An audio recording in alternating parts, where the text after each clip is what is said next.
नदीरू बाहरुछि कुढ़ कुढ़ शव आउ बढ़ी चली मृत्यु संख्या।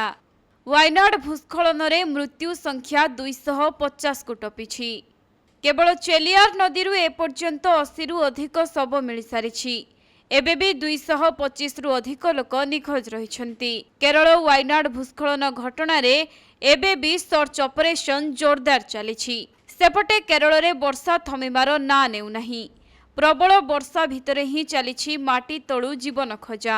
गत रातिरे 20 घंटा धरी चलिथिबा उद्धार ऑपरेशन अस्थायी भावे बंद रहिथिबा परे आज सकाळु पुणी एहा आरंभ होईछि। ए पर्यंत उद्धार होइथिबा 270 मृतदेह मध्यरु 103 जनक परिचय मिली नाही।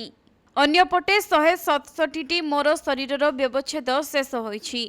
52टी मोर शरीर को सेमानक परिवार सदस्यों को हस्तांतर करा जायछि।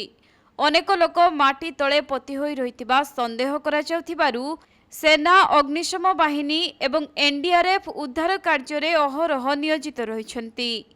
एही उद्धार कार्य रे आज सकाळे 83टी शव मिलिछि। पाखापाखी 200 रु अधिक लोके एबे विभिन्न हॉस्पिटल रे चिकित्सित हेउछन्ति।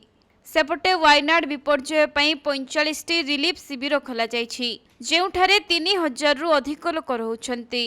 भूस्खलन रे 5टी गां संपूर्ण धई होई जायछि एवं मुंडाकाई और चुरालमाला रे 300 रु अधिक घर माटी रे मिसी जायछि।